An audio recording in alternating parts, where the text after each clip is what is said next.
Incidence, première voilerie française. Ça y est, c'est parti!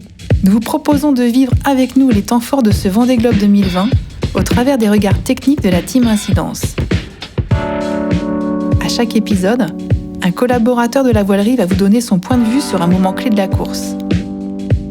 Aujourd'hui, nous recevons Maxime Paul, dessinateur au bureau d'études de Périgny. Incidence fait son Vendée Globe. Bonjour Maxime, peux-tu te présenter s'il te plaît ? Je suis Maxime Paul, je travaille en bureau d'études chez Incidence Sales. Je suis arrivé en 2016, mais avant j'avais commencé ma carrière professionnelle chez Incidence, anciennement Voile Système à La Rochelle. J'étais parti et je suis revenu donc en 2016, voilà. On est en bureau d'études, on est 7 personnes, 4 à La Rochelle et 3 à Brest. On a chacune un peu nos spécificités. Donc moi ça fait longtemps que je fais ce métier-là, donc j'étais plutôt en charge de projets un peu course au large ou des projets un peu avec des professionnels, on va dire, mais aussi des petits bateaux de voile de course ou même des petits bateaux de voile de dériveurs. Enfin voilà, un peu, on essaye de faire un peu tout à tout, aussi des gros bateaux. Enfin, on est quand même assez variés. Chez Incidence, on est capable de faire des voiles un peu de l'optimiste jusqu'au paquebot à voile.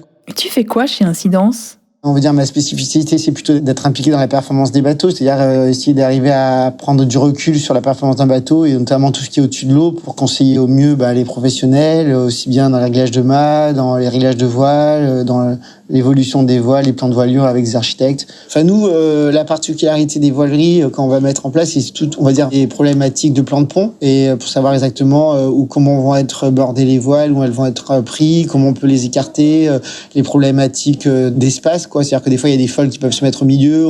Donc là-dessus, on est pas mal sollicité. Par exemple, on peut modéliser le bateau et ça nous permet aussi d'avoir pas mal les problématiques d'effort dans les voiles, etc. Et dans le gréement. C'est quoi pour toi le Vendée Globe ? Là, je trouve que cette édition, elle est particulièrement intéressante parce que déjà, il y a beaucoup de bateaux. Puis la période, elle est quand même un peu morose, donc ça donne un petit peu d'énergie à suivre ça. C'est sympa, je trouve. Voilà. Et puis c'est en dehors de ça, un peu comme tous les Français, ça donne un petit peu de liberté aux gens et tout. C'est sympa, je trouve, d'avoir des images de mer, de pouvoir aller faire le tour du monde comme ça sur un bateau à voile. C'est toujours les règles sont assez simples à comprendre pour n'importe qui, donc ça c'est le premier point. Après, d'un point de vue plus technique, ce qui me fascine, je suis pas fasciné parce que moi je les envie pas du tout. Pourtant, comme je le disais, je navigue souvent, j'adore ça, d'être sur l'eau.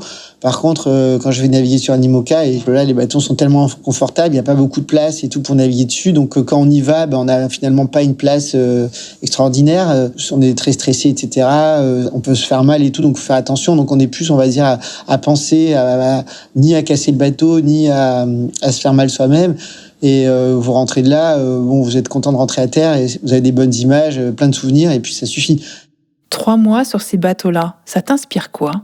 Vraiment beaucoup de respect parce que voilà, ils sont courageux, il faut le faire, ils ont peur de rien, ils sont tenaces et puis même pas à tous autant qu'ils soient, il y en a qui partent avec très peu d'argent, qui vont se mettre en danger financièrement, qui vont mettre en danger leur famille, enfin voilà, qui vivent des rêves. C'est cette, on va dire, cette pugnacité que je trouve admirable. Mais c'est valable aussi en Figaro, parce que moi je travaille beaucoup sur les Figaro. Des fois il y a des gens qui ont tellement envie de faire cette course, ils sont prêts à donner toute leur vie pour le faire. Alors ils vont faire avec des petits moyens.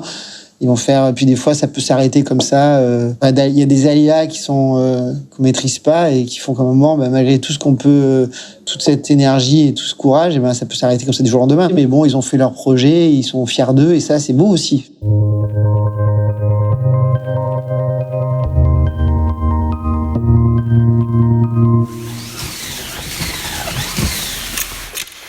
Et comment suis-tu la course ? Je commence à prendre des routines, justement, on en parle pas mal dans le bureau, c'est sympa. J'ai téléchargé l'application Vendée Globe, et puis là j'essaie d'avoir un petit peu aussi des infos par les équipes. Donc là, moi j'ai des contacts avec les gens d'Arkea Paprec, par exemple, parce que c'est quand même le projet le plus important que j'ai à suivre, on va dire, ou même les équipes techniques, même avec Maxime Sorel, avec Philippe Laoune, etc. On peut avoir on peut les appeler pour prendre des nouvelles. Je sais que s'il y a quoi que ce soit, ils vont m'appeler. Donc c'est vrai que par exemple, il y a eu beaucoup de vent là. Bon, j'étais un peu en stress, quoi. Donc quand même, ma priorité, c'est de savoir que il y a rien dans les voiles, même si je suis pas toujours, je sais pas tout exactement, mais parce qu'ils vont pas dire tout. Mais globalement, je sais que s'il y a un gros problème, ils vont me le dire.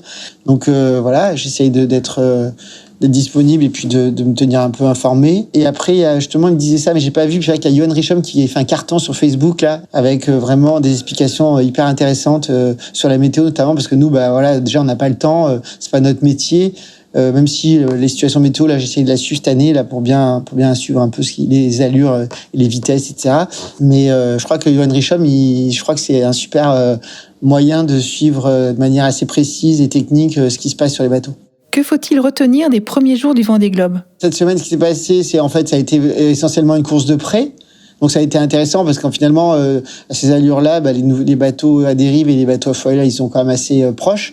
Donc la flotte, elle est quand même globalement assez compacte, je trouve, par rapport au nombre de milles qu'ils ont fait, parce qu'il y a tellement d'écart de vitesse après dans certaines allures, ça fait peur, quoi. Mais globalement, donc beaucoup de près, il y a eu du vent fort une nuit là, donc les bateaux, ils n'ont pas pu aller aussi vite que ce qu'ils avaient pu faire. Enfin, pour l'instant, la course, elle est plutôt assez lente, on va dire, par rapport au potentiel des bateaux. Et là, il va y avoir, il va y avoir une dépression tropicale qui passe, donc ils vont devoir un peu gérer une trajectoire entre aller dans le vent fort et faire une route plus courte, ou alors s'en écarter mais rallonger la route. C'est toujours des compromis à faire.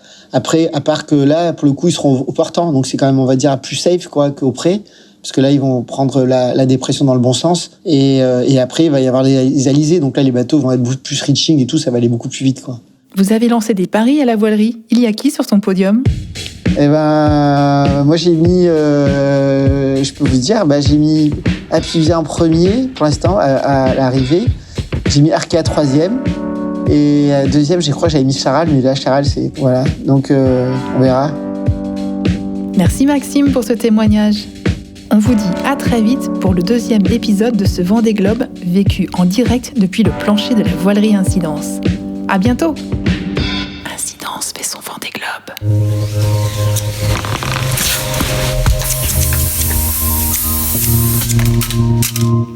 Incidence. Le high-tech cousu main.